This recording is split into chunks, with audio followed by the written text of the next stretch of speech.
It's late in your day right now, isn't it? It's a little late, but it's all good with me. I'm happy to do this. Thank you. Thanks so much. And it's great meeting you. I was so excited. The more I read your book, the more I was like, wow, like I have to talk to him about this and I want to ask him about this. So thank you again for, Oh, for that's sharing the wonderful. book and That's wonderful. thank you for writing the book. Somebody invited me to be on their. Go ahead. Yeah, yeah, please go ahead. You broke up there for a second. But you can hear me, you can see me, you can hear me. I could for a minute there. It just broke up, but now I can hear you perfectly. Okay. Yeah, you were saying like someone invited you. They invited me to be on their podcast, and they said, "Could you give me the questions that I should ask?" And I just thought, "What a waste of time!" you know, you know?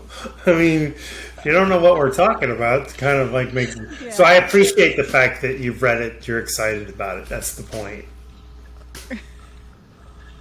Yeah. It's so much of it is really, is kind of really kind of bringing us back to our intuition in so many ways, right? That was one of the thoughts, one of the recurring thoughts that I had when I was reading it, that there's so much in there that are things that you feel like you have an intuition for, but then you've been fighting it for so long, or you've been kind of conditioned to not listen to it for so long. I don't know. At least that's what I Taught was not thinking to. when I was reading it. You're absolutely right. I mean, Yeah, actually, when you taught get not to the to. end of the book, I actually talk about intuition and the different kinds, and it emanates from here. We think there's a form of intuition that is something, you do something 50 times, and by the 51st time, you kind of go, "Oh, I've seen this before." But that's not the intuition you're Yeah. talking about. The intuition is, should I marry this person? Should I take this job? There's a voice inside, and I believe it's here. Yeah, that reminds me of your pointing test. Like point to yourself. To Because I did that yourself. as soon as you Yeah, wrote about that.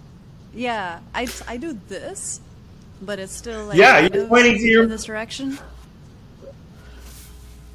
That's funny. right? But my husband, however, failed the test. I think he did something like this, or something like Oh, he literally did something like this, and I was like, "You're an exception." I know. We're not going to tell Mark that.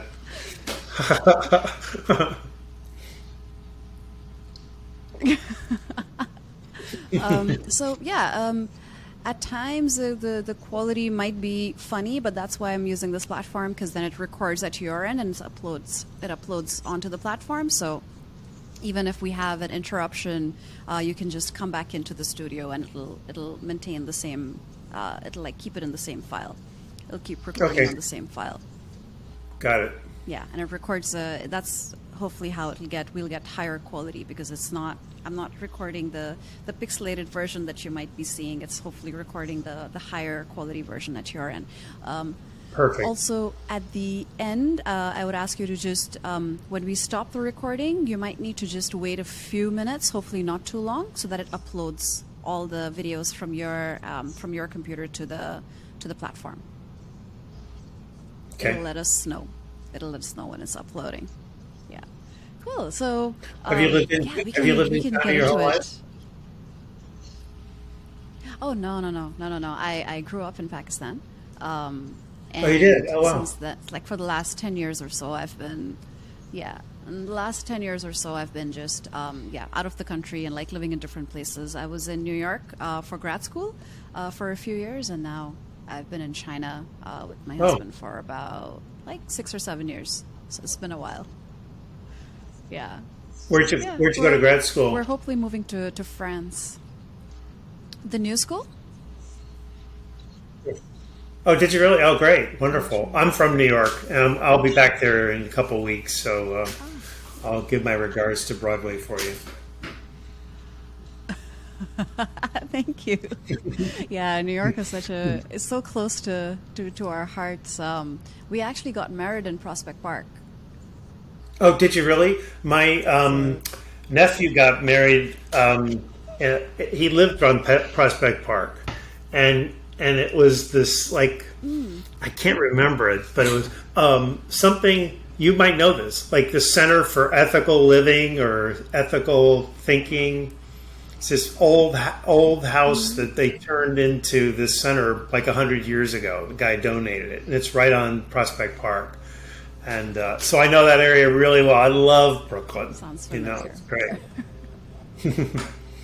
Yeah, I was living in Brooklyn. I was also living like not too far from Prospect Park, but yeah, the school was in Manhattan, but it was really close. It was like 20 minutes on.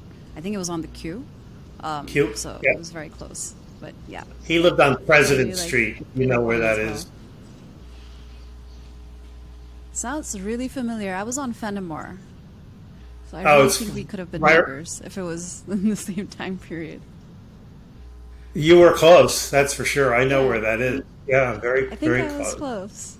Yeah, it's a tiny Well, world. it is. So I do think sometimes there's a bit of a lag between us, but that's fine. Hopefully, I can edit some of that out. So I think every time that I'm gonna stop talking, I'll just pause because I think it takes maybe a second or two for you to get it. I think. Great. Yeah. Okay, awesome. So we can get started. I'll do a separate intro before we get into it, but I'll start with just basically asking you to introduce yourself, and then we can get into it. All right, sounds great. Yeah. Awesome. So thanks so much for joining us, Mark, on Speak as a Leader. I am so excited to talk to you. I've read your book, and I had so many questions to ask you, so I'm really looking forward to speaking to you in this podcast episode. Everything you just said makes me excited, Nausheen, so thank you. I'm looking forward to it as well. Yeah. Let's get into it. So for those people that may not have heard of you or may not have read the book yet, do you want to do a short intro just talking about a little bit about your journey, especially when it comes to leadership and your personal connection with leadership that might lead us into also why you wrote the book? So, very, very big question, right? I think the big picture is that, you know, the way that I grew up was uncommon, we'll call it. Although some people have told me I had the same exact experience you did. But of course, no one can have the same experience that you had, but they can have similar experiences. And I will just say that my mom died when I was 9, came as a very big surprise. And my father raised me, and he was an emotionally and psychologically abusive person, and brutally. Like, just beat down my spirit, crippled my sense of well-being. And then when he had done a pretty good job of that, he kicked me out of the house right after I graduated from high school with no money, no support. I basically never saw him again until 15 years later when he was dying. And so that put me in a really difficult spot, obviously, having your foundation knocked out from under you and then having to go succeed in the world. And I equated the idea. So my father told me that I would never amount to anything. That was one of the many things that he told me. And he drilled that into me so deeply that I believe that if I didn't graduate from college, that he would have been right, that he would have proved me right, that I would be the abject failure he always believed I would be. So getting through college was going to be the most important thing that I could do. And I struggled tremendously in order to do that, ultimately ending up doing very well. But it took me like a couple of years to just figure out how to live and how to get into a rhythm. And it was just very painful. So when it came time to graduating, I was looking at all the people that I was graduating with and people that were doing well in school and people that I felt like I was just as smart as and just as talented as. But they're going off to Harvard Business School or they're going off to medical school. And I'm thinking, thank God I got through this. Like, I'm in a different state of mind.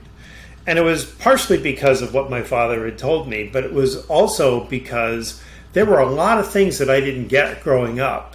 And so this is what I can't explain about my life. But for some reason, I made a pivot And I decided to give people who worked for me unconsciously everything that I always wanted and didn't get growing up, which was safety, support, interest, appreciation. How'd you do on your test? Congratulations. Let me help you pick out the next class. Thoughtful direction. Making people feel that I was their advocate, that I had their back, that they knew that basically I loved them, is what it came down to. And I did all this without ever realizing that it was connected to how I was raised. It wasn't until I was in my mid-40s, like 43 years old, where someone who worked for me said, you know, you manage people very, very differently, don't you? And from that moment on, it was this light bulb that went on. And I started to realize that, oh my God, like I did this, but look at what happened. All these people that were working for me were thriving and doing incredible things. And I just kept getting promoted, like promoted so many times that I kept thinking, like, do they know what they're doing? Like, do they know who they're promoting here? Because, you know, going back to what my father told me, I didn't deserve any of these, right? So then I started to refine it. And I started only with the intention of becoming a better leader. But then this organization that I was working for got bought, and it was the leadership repelled me, and I left, and I decided I'm just going to write a book. I'm going to use this time to write a book. But I only had the intention of talking about the things that I was doing with people that made people do such great work, until a friend of mine said to me, you know, you're going to have to explain why this works, right? You're going to have to teach people, otherwise they're going to think you needed a shitty childhood in order to lead this way. And Nausheen, I'd never thought of that, and it was like such an obvious thing. So I spent a year and a half looking for as much evidence as I could possibly find to validate the premise that I was affecting and always had been affecting the hearts in people. And so I found it, and that's what led me to not only writing the book, but calling it Lead from the Heart, because the discovery that I made is that the heart actually plays a huge role in motivating human behavior, much more than we ever realized.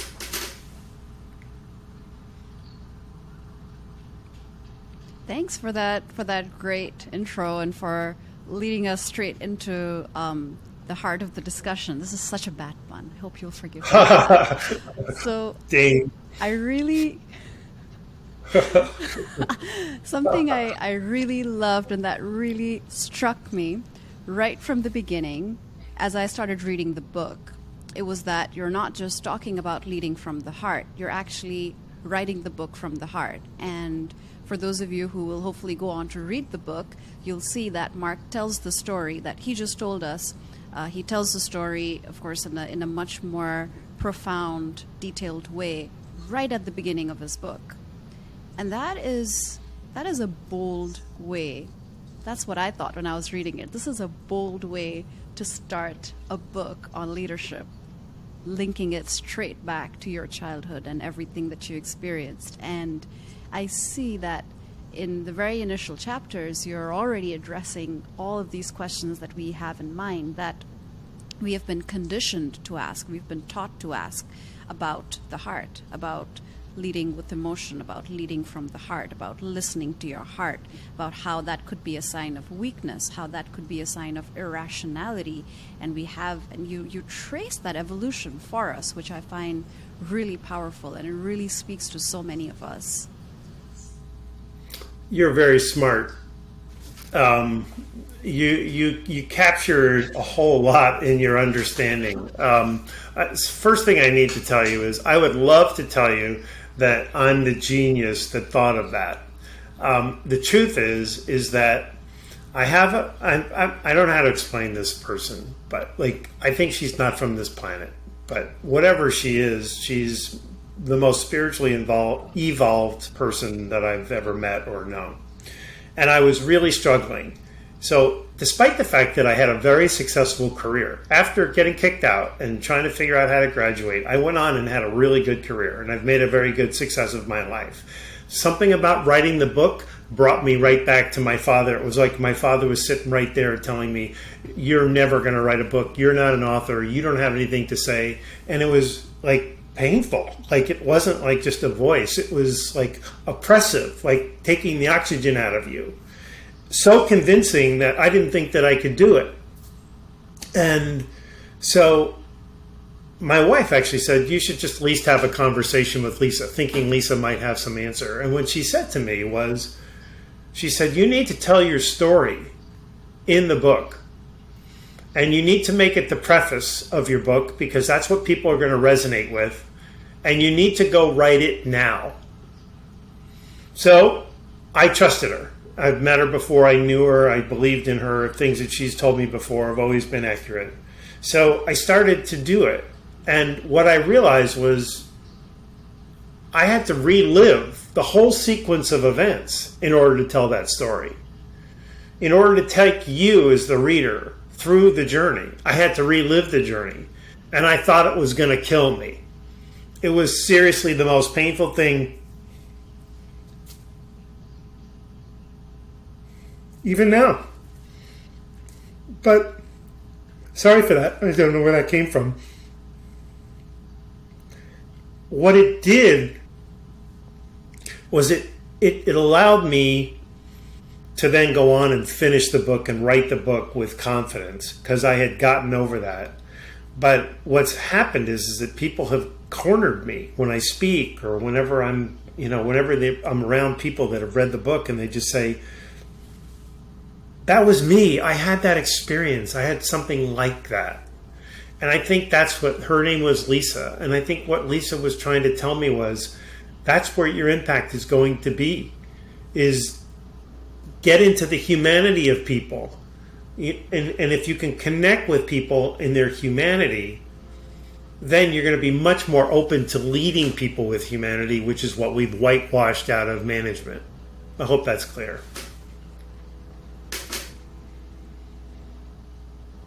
Absolutely.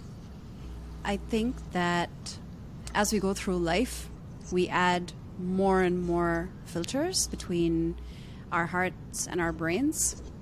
At least that's how I feel. I've kind of gone through life where I might have started at a young age by, speaking more or understanding more things based on my intuition. But now, throughout the years, the years have added more and more filters in between my heart and my brain. At least that's something that I kept thinking about as I was reading your book. And I really am, or I, at least in terms of being conditioned, I've really been conditioned to be one of those people who really elevate logic and reason, and think that logic and reason are the things that my whole universe should be based upon. But now, when I read the book, I understood that when you can really kind of erase those boundaries, break those barriers, and try to get to the core, you'll find that if you're able to connect the heart with what you're thinking, what you're, how you're understanding the world, if you're able to understand the world and express what you're understanding from the heart, it really resonates with people. And that's what you were talking about, connecting with their humanity. And since I'm very passionate about communication, I kept thinking about everything you were saying from the lens of communication and expression, and thinking about how people can actually express what they're understanding. Kind of, if you're shifting this mindset from this elevated focus on the brain and logic and reason to a focus on the heart, how is your communication going to shift? How are you going to change the way that you're expressing things to the world?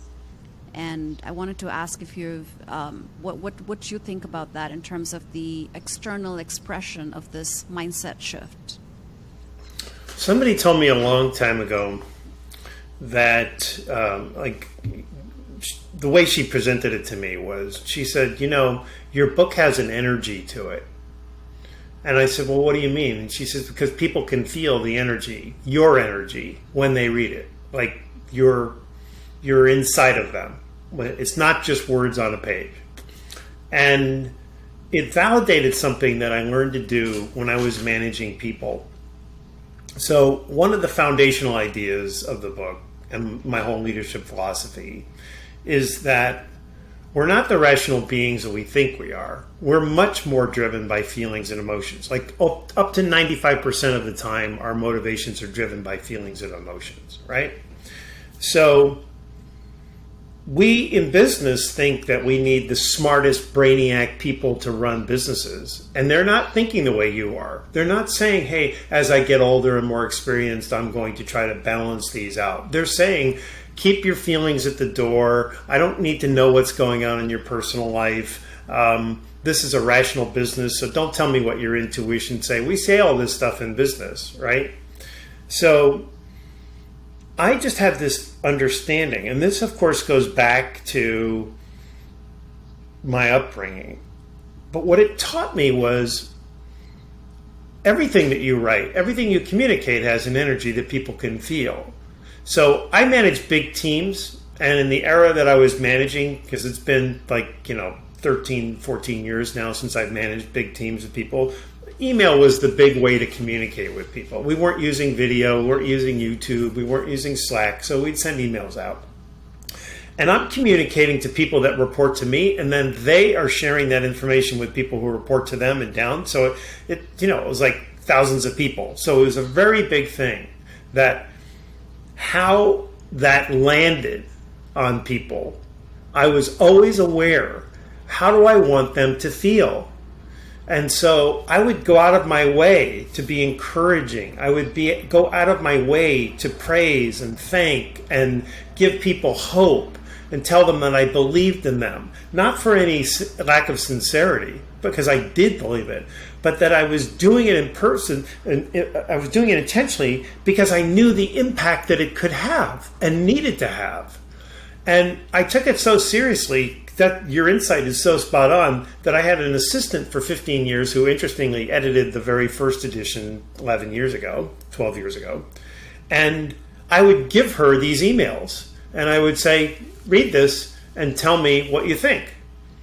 Ironically, right? Asking her what she thinks. What I wanted to ask was, how does this make you feel? But she was smart and she would come back and she said, do you really want to say this? Do you really want to say this? And then I would read it back to myself and I'd realize, no, I don't. And then I would fix it. And it was part of how you can inspire people from a leadership standpoint, but it's also from a communication standpoint, how you become influential. So like in writing my book, I wanted you to feel something all the time. I wanted you to feel like this is truth, what he's talking about. And there's no persuading me otherwise, and that makes people feel something really powerful and profound, I think.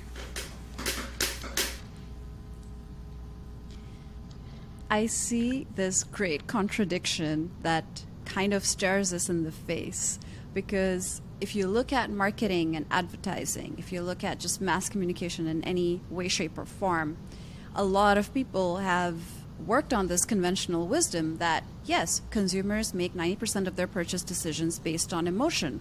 This is why you have so much advertising that just focuses on creating that emotional connection between the consumer and the product. When it comes to social media, people are seeing more and more social media posts and videos and content that resonates with people, that has an emotional link, that creates that emotion, that is coming from a place of emotion and appealing to a place of emotion in the audience. And like you said, somehow when we flip the script and we put it back into the business context, somehow people think that we will become these robotic beings that will exist in this vacuum, this emotionless vacuum when it comes to the workplace. And it's baffling because these are the same people who are making those purchase decisions based on emotion. They're the same people who are clicking like on that video because it appeals to their emotions. So I just don't understand, and I think you've done a great job in the book to really unravel some of this for us, why it doesn't come more naturally. Why does it not come more naturally to us to really listen to the heart and then to express ourselves with heart? There are a lot of reasons, but it's actually pretty simple. First is that from a management standpoint, it's a lot easier to just say, here's your job, here's your pay, do a good job, I might give you a bonus, do a bad job, I find somebody else to do it. That's our deal. I don't have to get involved in, are you married and do you have children and where did you go to school and what are your challenges in life and what are your dreams or your career, and I don't have to know anything about you. I can just manage you that way, and that makes my life a lot easier. And the deal we have is you get a paycheck and I get your work, and if it doesn't work, then I have the power and I let you go. So for a very long time in history, people accepted that deal. And the reason they accepted the deal was because they needed to meet their basic needs. They need to put food on the table and a roof over their heads, and they needed safety. And so I'm going to work and take any crappy job and any crappy boss, and we just sucked it up. And so there's another thing is that human beings are messy. We're messy. And a lot of people who are managing today that shouldn't be don't like that messiness. So they don't want to get caught up in the emotion thing. They don't want to know how you're feeling. They just want to say, do this job and get it done by this time. And if not, then we're going to have a discussion. That's sort of like the way we've managed for a really long time. But something has happened. And what's happened is, and this is not true everywhere, but it's true certainly in major countries like Great Britain and frankly, it's happening in China. But it's definitely happening in the United States, where people make enough money that they can meet their most basic needs. So if you go back to Maslow and you remember, the bottom of the pyramid was safety and security, food, water, shelter. Now that those needs have been met, what happens is that unconsciously people start going, wait a minute, like, is this all I get? All this job is, I just have to work the way that guy tells me to and do it when and how, and I'm not growing. This person doesn't know me. I'm not actualizing. I'm not being developed. Nobody's making the work I'm doing doesn't have a purpose in meaning. All of these things are exploding inside of people all over the world. And it's the reason that so many millions of people, particularly in the United States, have been quitting their jobs over the last 20 years because they got this shock to their system. They had 20 months where they were working from home and they had all this time to go, do I like my job? Do I like my boss? Do I like my company? And the answer was no. And it came down to how do their companies and managers make them feel? So we've gotten this shift where we've resisted it up until now because we got away with it. That's how it worked. Business could run. And by the way, there are still companies that I'm sure you're aware of that still want to treat people like robots and not people. It's much easier. And to threaten them with being replaced. But for the first time in my lifetime, people now have the option of going, you know what? The deal you're offering, I don't think I'm going to take it. And they go somewhere else. And it's forcing a consciousness change. Like, what are we going to do to solve this? And I'm saying, erase the board and start all over and think the way you just described, because that's the solution. Yeah, thanks for taking us through the hierarchy of needs. And you make this is one of the most insightful chapters in the book for me, because we learned so much about that at school, and then later on we kind of internalized this survival of the fittest. There's actually a sentence in your book that I highlighted. Survival of the fittest has come to mean survival of the smartest and most brainy. Just the fact that we're still thinking of the world in terms of survival of the fittest, in terms of every man, woman, and child for themselves, is in and of itself problematic for me. But this statement, it really reminded me of how this belief can have a direct impact on how someone will communicate or how someone will treat their team.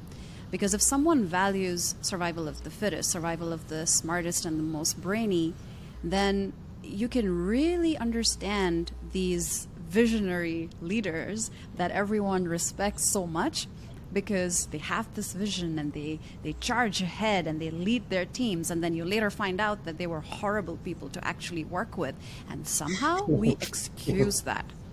In the name of being visionary, we say, yeah, but this person is or was a visionary. They had this vision, and look how much they achieved, and the numbers speak for themselves. This whole mindset of the end justify the means is really for me, quite problematic, and you point that out really well. So, and I think something that important that you're saying is actually the end don't justify the means, and you're not going to get those results. So is this a contradiction that you sometimes feel that you might need to explain to leaders? Because people say that, yeah, I can treat my people however I want. If I get the right results in the end, that's all that matters. Yeah, I mean, this is so. If you were to say to me, if you could change one thing in the world from a leadership standpoint, you only have one magic wand, you get to wave it one time, what would you do? And I would weed out, we'll call it that, anyone who's in a management role who doesn't genuinely care about other people and their success, their growth, their well-being, all of that. If you don't have that in your heart, sorry, going back to your pun earlier, I'm using my own language here. If you don't have that instinct in you, then you shouldn't be managing other human beings. We could solve so much of the world's problems, at least in business and in terms of how people feel about work, if we just made sure that the common denominator of everybody that ever got to be a manager of other people loved other people and they're not competing with them, they're not threatened by them, they want to see them do well and it doesn't diminish them. Now, there's a small percentage of the world that actually are like this, believe it or not. Like Gallup has actually shown that 70% of the world's population is principally focused on themselves. And there's nothing wrong with that. But it's interesting, in America, we find that 30% of U.S. workers are engaged, fully engaged, willing to do anything and everything to help their boss. And then you look at it and you say, well, 30% of all human beings have an inclination. So it's almost like natural distribution. We just keep hiring people for management roles, but only 30% of them have it. So it's only no surprise to me that only 30% of people are happy in their jobs. So this is a big shift. And the reason it's a big shift is because we conflate all the things that I just described with an inability to drive performance. And so, like even human resources, they look away when you've got a toxic manager because they'll go to, let's say you've got manager A, and manager A is getting great results but is a horrible manager in terms of treatment of people. So you go to manager A's boss and you say, manager A is not doing things right here. That person's manager, 9 times out of 10, will say, leave him alone. He's getting the numbers. He's getting the results I need. I don't really care how he gets them. And so this is a big shift that we have. So the interesting thing is that when we make the shift, it's not just to be like Mother Teresa. It's not to be, noble and as much as I would wish to see that all of this would be done out of nobility, out of love and kindness for our fellow human being. That's not what's going to motivate it. Everything that I'm talking about, if you have somebody who loves and cares for people and is able to focus on the business, that's the win. And that's what we should be looking for. You don't give up one or the other. You just don't tolerate good results driven by people that harm other people and make them go home and drink or make them go home and get into arguments with their wife because their spouse because they're so unhappy at work. These are the impacts in our world,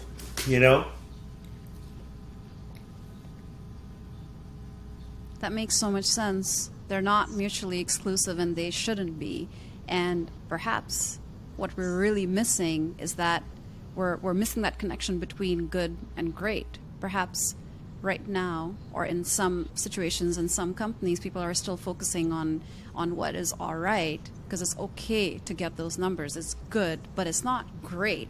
And if you can make that leap to great, they will hopefully not even look back and miss what was actually good or what was actually functioning or barely functioning in that scenario. So that makes a lot of sense. And that brings me to the next point about, oh yeah, please go on. I was just going to say, instinctively, managers can't buy what you're selling, right? What you just said there, they don't. The instinct is that doesn't work. So in other words, if we're getting good results, and the dream would be, wow, wonder if we could ever get great results. So you bring everyone together and you say, hey, what do we have to do to come up with great results instead of good results? Very few people in that room would go, I'll tell you what we need to do. We need to start caring more about our people, because that's what's going to drive performance. I mean, so that's why there's so much justification and research in the book, is to beat the horse, is like to beat the point to death, so that people can go, okay, like I'm exhausted. He's got so much proof that this works that they'll finally change. But it's it's just not our instinct to trust that what I'm talking about is real, and it's been very frustrating, because it's taken a long time for people to take my work seriously on a global scale. People have taken it seriously, and there's a lot of validation for it. But in terms of the explosion of people going, that's right, like this is truth what he's talking about, and we need to stop what we're doing and do it this way, the resistance has just been so great. And then you put the word heart in there and they immediately go, oh my God, he's a religious nut or a spiritualist or someone who doesn't get business. And, so shut me down. So I just have to keep coming back. And I'm just hoping this is the moment in time where people are like, okay, we're not going to fight this anymore. Oh, trust me, I completely get what you're saying. I work in communications, which is famously branded as a soft skill. Oh, that's right. Great, Nausheen. You work in soft skills. And communication makes the world go around. It makes us function in a well-functioning society if you don't focus on having good communication skills, good listening skills, good presentation skills. If you're not focused on creating that environment where people can speak out freely, then it's just not gonna work. This soft skill is what's gonna bring everything down. So I completely get what you're saying, that people are very quick to write off these things as just being not that important, when that's actually what's gonna cause the downfall of your company in some way, shape, or form. It's gonna happen if you're just like ruthlessly pursuing profits. I think it's because there's some conflict in the world. So let me make this clear. So you hire me, and I'm really smart, and so I can do the math and I can do the analysis and I can do all the things that we do in business, but I'm really crappy at managing people. So people start complaining about me. And HR comes to me and says, hey, we're getting some complaints about you, Mark. Like, we know you know your business, but you need to do a little better with your people. This is how the term soft skills, I believe, was born. So I think it was born out of fear. Like, I don't know how to do any of that. No one's ever asked me to do any of that. I'm afraid to do any of that. Oh, by the way, as a man, that's not very masculine to be caring about your people. So it's kind of bullshit. But what I'm going to call this is soft skills. You want me to learn soft skills. And that's how it grew, and that's how it become a big, and it's just so patently stupid. It just is ridiculous, because, as you're right, I mean, from a leadership standpoint, communication is, again, how you make people feel. How are you influencing people? Are you punishing people intentionally? Are you scolding them because they didn't get what they were supposed to get done? Are you encouraging them as a means of getting them to where they need to get to? What feelings and emotions are you creating in people? And so that's just soft skills, and they got it all wrong. Yeah.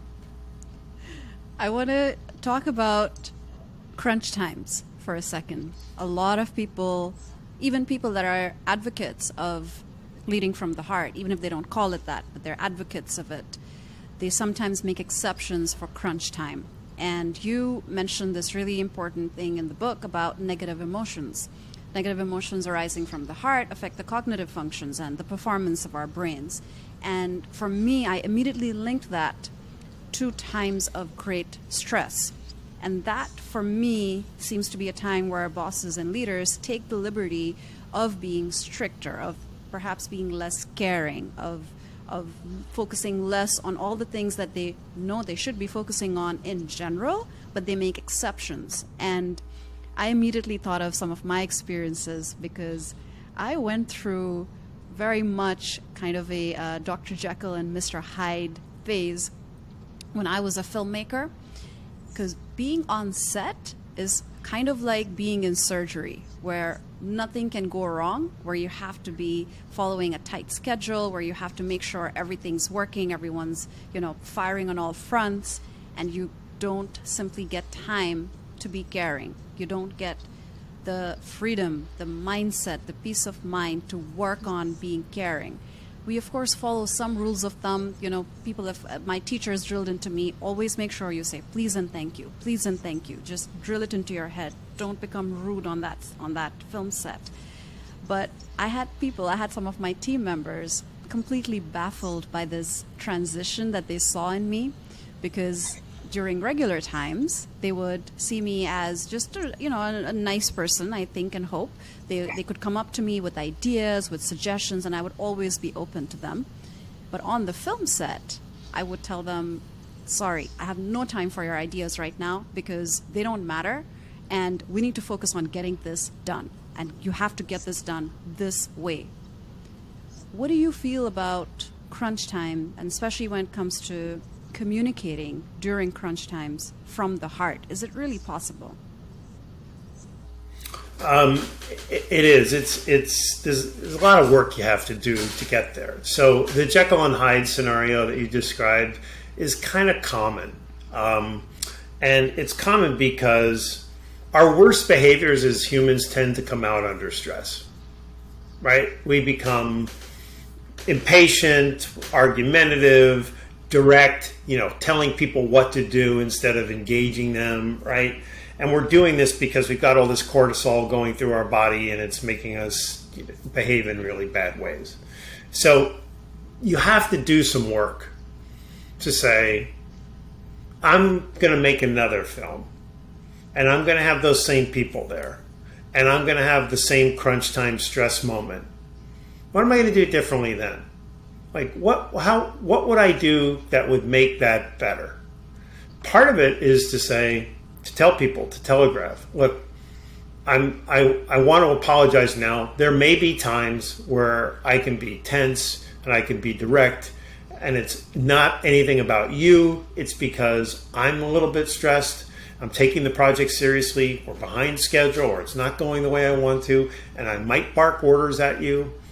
And just give me the look if I'm doing that to you, and I will get a little bit of cognizance of what I'm doing. I'll apologize and I'll go back to being a nice person again. So this is like a human way of saying, this is going to be a negotiation because I'm going to be, I forget which one was the bad guy. Let's call him Hyde. I'm going to be Hyde every once in a while. But then the other is to go and privately work on how can I be less Hyde-like. And so, first of all, when you're the captain of a ship and you hit an iceberg and you got 500 people on the ship, do you get on the microphone and go, oh my God, we just hit an iceberg and we're going down? Who wants a captain like that, right? I mean, who wants that? Nobody. We want the captain to go, ladies and gentlemen, we have had a serious situation here, but we have one of the most talented crews here. We've been trained in this. We want to give you instructions on how to behave, but we want you to know cool heads prevail. We're going to get through this. Now, which one do you want to work for? The first one or the second one, right? So there's some mindfulness in this. There's some clear sense that I'm going to be a better person when this happens. So it starts with intention. If you have the intention, you'll remember. You start barking orders and then you'll go, oh, that's not the machine that I want to be. And so you back off from that and you go back to saying please and thank you, and often to make up for it. And people are like, okay, she's cool. and then it works. So it's a balance of thinking out how I want to be when I get under stress, knowing that I could be a Mr. Hyde, Mrs. Hyde, but also giving people the heads up that you can be Hyde every once in a while and you don't mean to be, and it's not about them, and that you love them, and we're going to do great work together, but I'm human too, and I may get into this bad behavior. But you can't do that all the time because people, it just becomes an excuse, right? But the other thing is that going back to this captain of the ship thing, what people really need is assurance that they're going to be okay. So I give you a goal, Nausheen, and I say, I need you to do X widgets, X communications in a month. And you come in at mid-month and you've got like not even a third of them. So now, as your manager, I'm concerned. I'm like, wait a minute, she's like at 25% at mid-month. How's she going to do 75% more communications in the rest of the month? So I call you in and I go, what the hell are you doing? Does that inspire you? Like, is that going to make you get the other 75%? So what I've learned is that most people want to do good work. So start there. They don't need to be punished. They feel bad about being behind. And there are just times when that's the way life goes. So if I know you and I've worked with you and I've seen your work and I know the quality of your work and I see this and I go, this is just uncharacteristic of her, then I'm going to have a conversation and say, hey, what's going on and how can I help you? What are we going to do to get there? I know you can get there. I know we're behind. But I believe in you and I want to give you resources if that's what you need because I want to support you. How does that make you feel? My boss cares about me. My boss isn't threatening me with my job. My boss believes in me and has seen the history. This is one of the big things. You miss a deadline this time, but you've made 10 in a row and the manager forgets the 10 and just attacks the 1. I mean, what sense is that? So I think it starts with, I want to be the Jekyll and not the Hyde, and make a commitment to that, knowing that you're going to trip and fall and you're going to make mistakes, but you're going to get better and better over time. I really like the captain of the ship analogy, and it really made me think of the swan or the duck. I think maybe it's both, who look very graceful on the surface and like underneath the water they're just like that.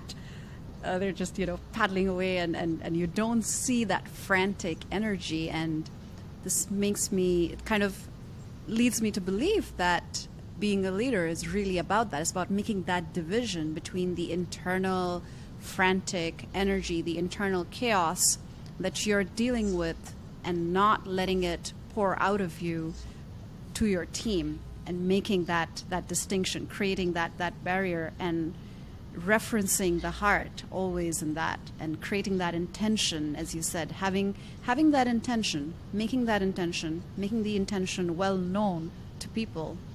It really makes a difference, because it really tells people that you're trying. Even if you don't succeed, you're making it transparent that you're committed to caring for them, committed to being the kind of leader that can be there for them, even if you don't succeed all the time. And interestingly enough, this actually did end up happening. I did kind of stumble upon this solution along the way, and I did end up telling people. I would tell them, in a briefing the day before the shoot, we would have a pre-production meeting, and at the end of the meeting, I would end up telling everyone that, just keep this in mind. My behavior will change tomorrow, and it's because of this. And eventually people did understand. And like you said, you can't just use that as an excuse for bad behavior. And creating that personal connection with the team, creating that connection and connecting to them on that personal level. That's actually one of the aspects, one of the things you highlight in the how part of the book, and that's one of the ones that really stood out to me, because connecting on a personal level is one of the ways that you can lead from the heart. And that personal connection has to come from being able to talk to them, have these honest, heart-to-heart conversations with them. There are puns all over the place in this. So what I really wanted to ask was, if you make that switch between just kind of leading haphazardly, from the brain or from the heart or just a mix of the two. If you make the switch to intentionally and purposefully leading from the heart, does your vocabulary change? Does the way that you use certain words and certain phrases, does that change?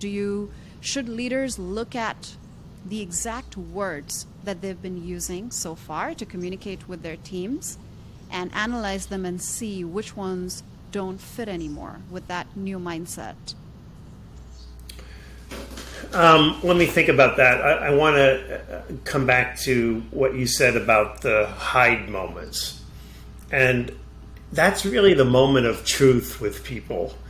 So if you treat people really badly when you're under stress, that's what they're going to remember about you. So you could have been the kindest, nicest person, but if they can't count on you when they're feeling stressed, because you're not getting stressed alone, they're stressed too. Whatever's going on, they're stressed. And the last thing they need is a beating from their boss, or an impatient boss, somebody who's not thinking about how they're feeling. So that's why this is so important. As far as the communication standpoint, I want to point out that I'm not talking about leading with all heart. I'm saying it's got to be a balance. Right now, it's all here. It's all in the mind. And we have this whole form of intelligence here that has an enormous impact on our choices and our behaviors, but on the choices and behaviors of other people, and we don't use it. And so from a leadership standpoint, we have to be thinking about how can this inform me, but also how am I affecting their feelings, my employees? So it's both. But that doesn't mean that you're still not rational, that you're not making intelligent decisions, that you're not doing your data analysis and doing all that. All of that comes with it. The thing that's missing in leadership right now is the heart.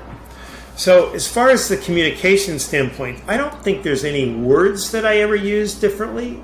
It's just that so you've got the same menu of words. It's just like whoever gave you the guidance to use please and thank you. Do you realize how powerful that is? I wrote it down because I'm going to tweet it out. Because if you just remember that, please and thank you. And we think that if I say thank you, Nausheen, so for example, I'm totally impressed with you. This is me speaking honestly. I'm totally impressed with you. I'm honored that you've read my book. You're asking me deeply intelligent questions that completely engage me. And so I want to thank you for that. So that's me speaking truth. Now, any manager that would have the courage to give a compliment like that, many would say, I don't have to do that for another month. I just gave her the biggest love kiss any manager can give. So that should sustain her forever. And I'm like, okay, so let's say tomorrow you come in, we're working together, I give you this compliment, which by the way, again, is completely true. But now we're working together and I asked you to do a project and I need it in a week. And you come in and you say, hey, Mark, that project you gave me that you needed next week? I got it done and I want to give it to you. And I'm like, what? You got it done? And I'm, no. So you show it to me and I'm looking at it and it's incredible. It's everything that I wanted. And I'm immediately thinking, oh my God, now she's given this to me. I can get ahead of what I need it for and I can make my side of this project even better. And I'm deeply grateful to you for getting it done so well and getting it done ahead of schedule. But then I go, I can't thank her again because she's going to get soft around the middle. She's going to take advantage of me now if I thank her again. And it's so insane. You can never over appreciate people. You can never be over, unless I go, I love you, I love you, I love you, or you're the greatest, greatest, greatest. I mean, nobody's ever going to do that. In the normal interaction of business, if you just remember, if somebody does something that you like, thank them. Because the more you thank and praise people for something that they do that you like, they'll do more of it. Who doesn't want to be thanked and praised? That's humanity. We all like that. So, oh, you like your projects early and you like them done well? Well, then because you thanked me and you made me feel so good, I'm going to do your next project as fast as I can and as well as I can. And this is how you elevate human performance from a leadership standpoint, if you understand that that's how we all work. And so I'm managing you and I'm influencing you to do great work. And if I'm being managed by someone who is, where are you on this? And when are you ever going to get this thing done? And we're behind on this. I'm like, do I want to overstretch for this guy? You can never please this person. So you just sort of go, I'll get it to you. You want it next week? I'll get it to you next week. That's how it works. Thank you for the kind words. I really felt that. So thank you. I appreciate that. And it's all because I read your book. So it is because of all the wonderful, thought-provoking things that you wrote that is making me ask these questions. So it is all because of your great work. And I love that you said you can't over-appreciate. I feel like if that is the one thing that people can take away from this conversation, it can really transform the way they communicate with their team. You cannot over appreciate. This is exactly the way that I tell people, you cannot be too good of a communicator. There is no point at which you can say, I've done it all. I have learned how to be a good communicator. My job is done. You can continuously improve. The best presenters in the world, the best keynote speakers, they rehearse for days, hours, weeks before they go on stage. And this is like maybe their 20th or 200th time on stage. And they still rehearse because they don't think that they're the epitome of being a great speaker. So it's exactly the same for communication. So it really resonates with me. And something else that you were talking about really made me think of when you were talking about, daily work and the daily grind. It really made me think of how very often we're very kind of hardwired to bring in critique, to bring in criticism in our everyday work. And that's something we do all the time. We never think we can be overcritical. We think we're doing it in the service of the project, so it's going to be good. It's going to elevate it to a higher standard. And yet, we sometimes only reserve one-on-one time, those monthly or weekly one-on-one check-ins, most likely monthly. We only take that time to really deeply appreciate the team member. And like you said, sometimes we think, oh, okay, we've done it, our job is done, they understand how great they are. Great, now we can do the next month and I can critique them as much as I want, critique their work, and it's going to be fine, right?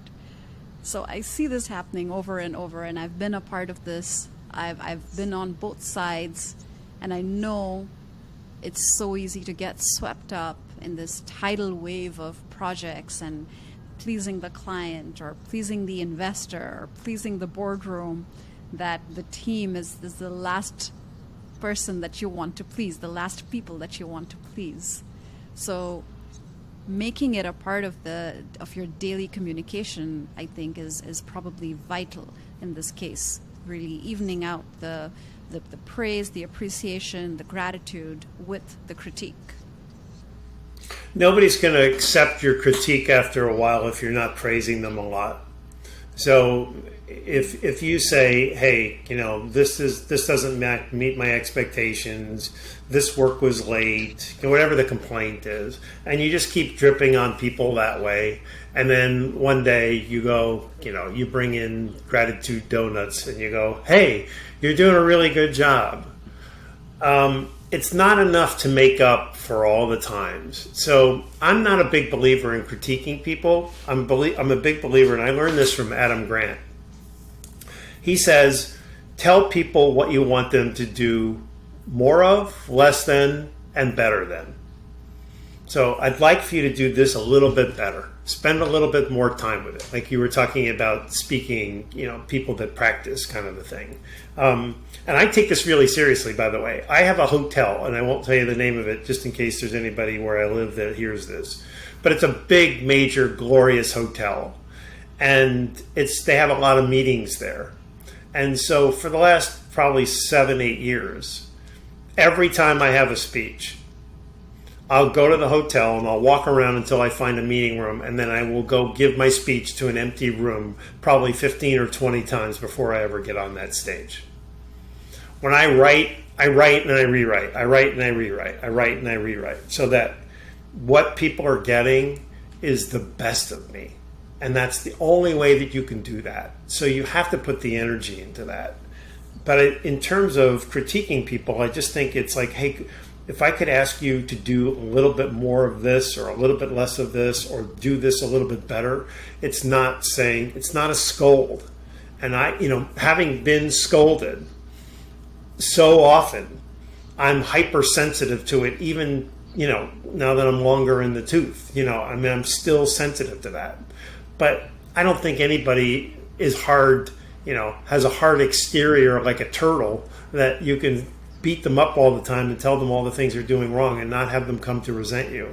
So it's going back to your earlier question, how you communicate that you want somebody to do something differently or improve has a lot to do with, how did you leave them feeling is the question, right? How are you leaving them feeling? Hopeful, optimistic, or if I don't fix this, I'm going to have to go into fear because my boss is going to fire me? And Daniel Coyle, who's a cool author, in his book, he said that if you ever have to challenge somebody to really step up, like I want to take Nausheen out of her comfort zone and say, I want you to do this because this is where you need to go. And you're like, you can feel that in someone, even if they don't express it, right? You can tell that you say, Nausheen, I'm only telling you this because I believe so much in you and see so much potential in you that I want you to get to this rung, that I think it's important for you. Now, if I just say I want you to get to that rung, that leaves you feeling one thing. If I say I want you to get to that rung, and the reason I want you to get to that rung is because I care about you and I see potential in you and I want you to get there, it's a whole different ball game. It's all a decision as to how you want to frame it up. And I was going to say that actually we did go back to that earlier question where I asked you if you say things a different way, if you're leading from the heart. And you were actually answering that question and I was listening to this and I was thinking, yeah, actually, Mark, you do. Actually, you do change the way that you talk to your team, and you're just giving me examples of that. And I told you I had to think about it as well. Fair enough. Absolutely, fair enough. So I work in leadership communications, and one of the things I'm fascinated with is how leaders speak versus bad bosses. And I very often use LinkedIn, for example, to ask this question of my audience, and it always gets them going. This is one of their favorite questions. I ask them, how does a leader speak versus a boss? And they give such thoughtful responses. People say things like, a boss or a bad boss will say, fix it. But a leader would say, how can we fix it? A bad boss might say, finish this by Sunday or by Monday. And a leader would say, what do you need to finish this by Monday? So there are really all of these nuances. And if you're able to really think for a split second and choose your words carefully, all the while coming from a place of intention, like you said, I think that really sums it up. Being mindful and being intentional and being purposeful about keeping your team's interests at the forefront, making sure you're talking to a human being and not a robot. The words will then come naturally to you. You, at some point, if you're intentional about choosing your words, my hope is that after the 5th or the 15th or the 25th time, it'll just come naturally to you to say things like, how can we get this done? What do you need from me? How can I help? Do you need help? Do you want to look at alternative ways of solving this? Tell me your ideas. Tell me what it is that I can do better. And that's really the point for me where someone starts communicating as a leader, starts speaking as a leader, and not just a bad boss. So I think that there are two things that managers should understand. That one of them is that I guess the fundamental premise of my book is that feelings and emotions drive human behavior, right? So if you go, fix this, as your example, fix this, you're making people feel something that isn't inspiring and isn't motivating. The other thing is that managers feel that we've been taught managers to be fault finders. So, if something's going well, that's their job.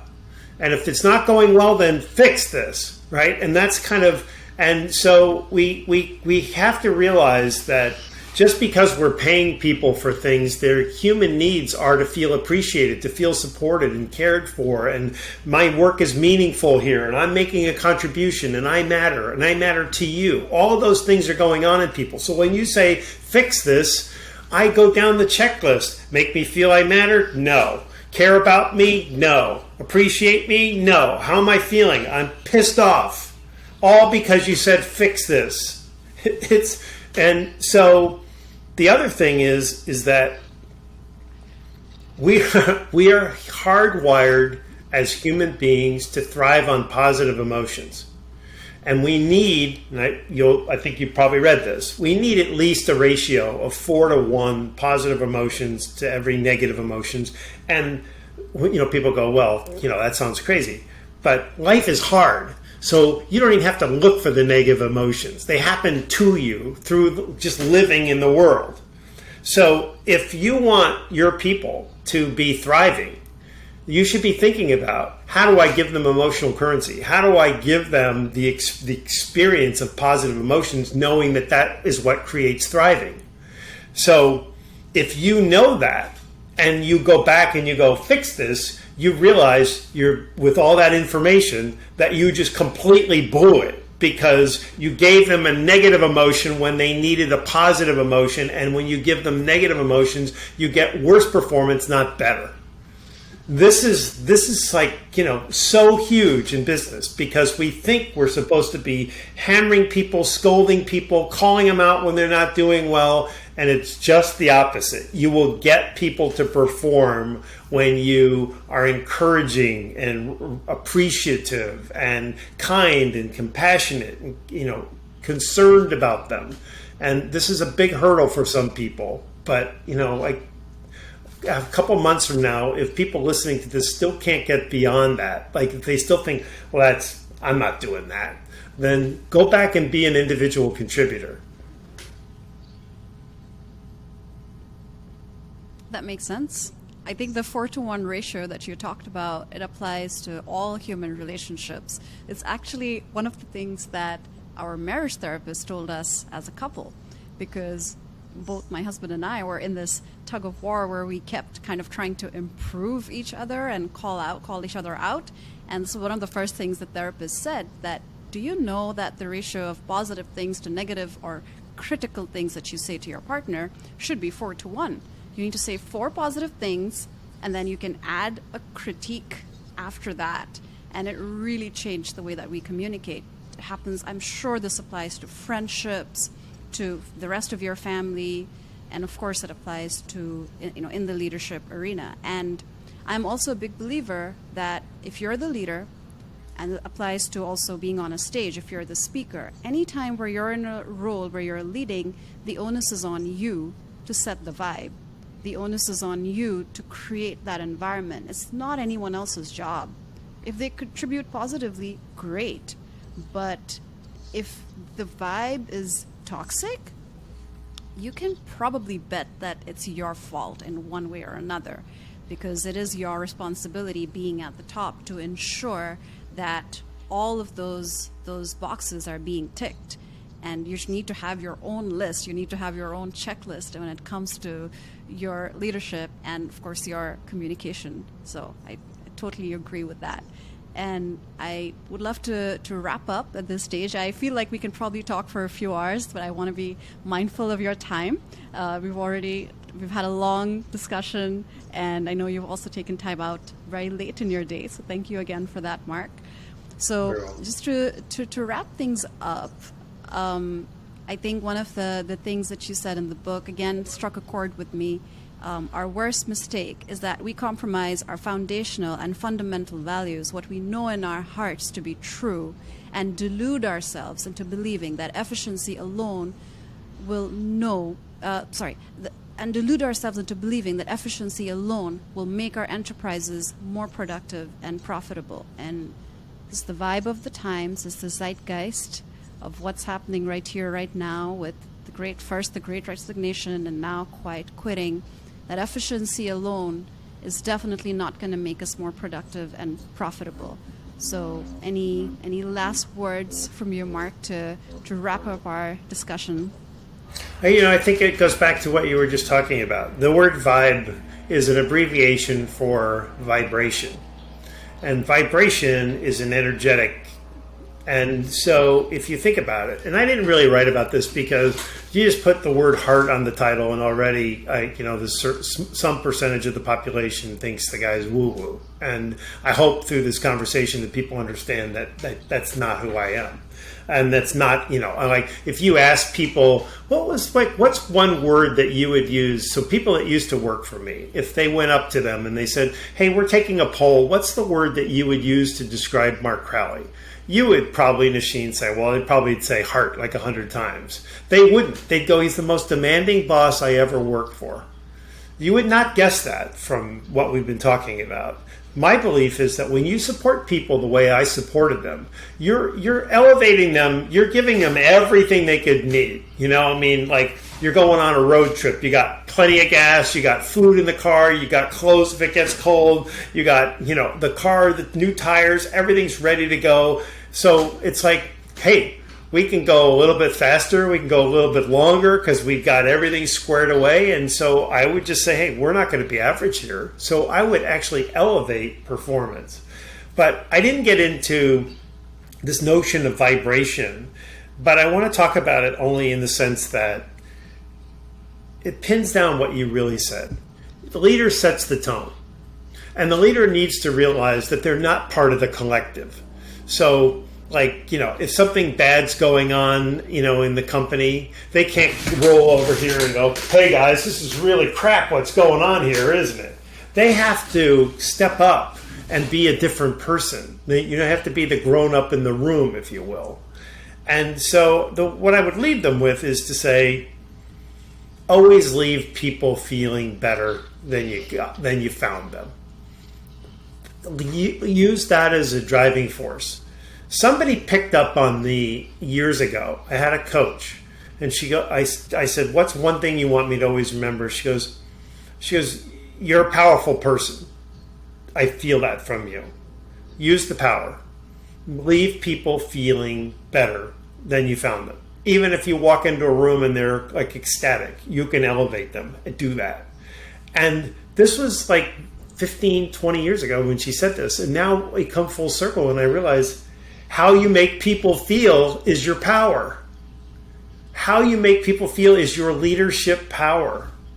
And if you always remember that, it'll drive all of the behaviors. Going back to Jekyll and Hyde, you're going to be a lot less Hyde when you realize I don't want people to feel like that.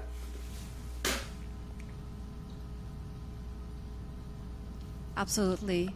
At my first job, when I was a 22-year-old, bright-eyed, bushy-tailed young graduate, one of my bosses told me just a few years into the company, I was at a crossroads, at a point where I just was kind of feeling lost and I didn't really know which direction to go and change departments, quit my job, change companies, what should I do? And my boss's boss told me, and now this is about a good 16 years ago, And I still remember the words that he said. And he told me, Nausheen, I think you have extraordinary capabilities. You can pretty much do whatever it is you set your mind to. I believe this. All you have to do is choose. And just saying those words and really meaning them, because he had seen my work, he had worked with me.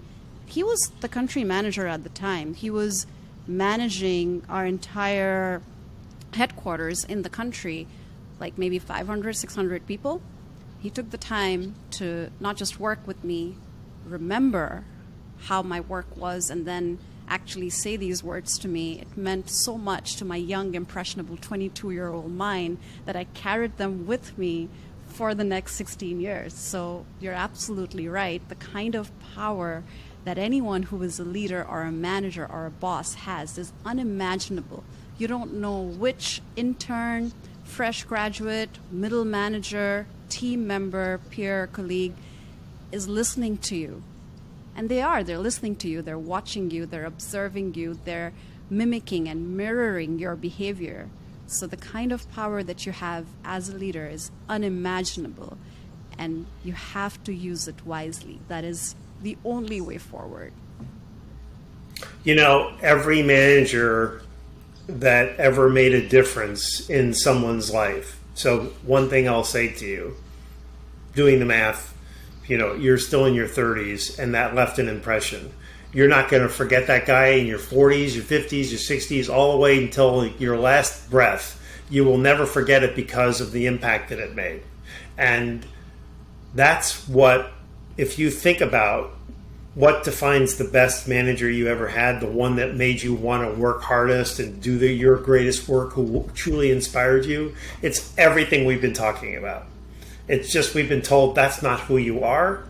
But if you be the manager that you've always wanted to have or had once in your life briefly and wish you always had, you can change the world. That's a great note to end on. Thank you so much, Mark, for taking the time to talk to us. Mark's book is Lead from the Heart, and I'm sure you can find it on Amazon. I would love for all of you guys who are listening to go and check it out. It is transformative. It's a beautiful book. Thank you so much, Mark, for writing it. Thank you for taking the time to talking to us on Speak as a Leader. Thank you, Nausheen. It was wonderful. Really great. Thank you. Awesome. I will just stop the recording. The interface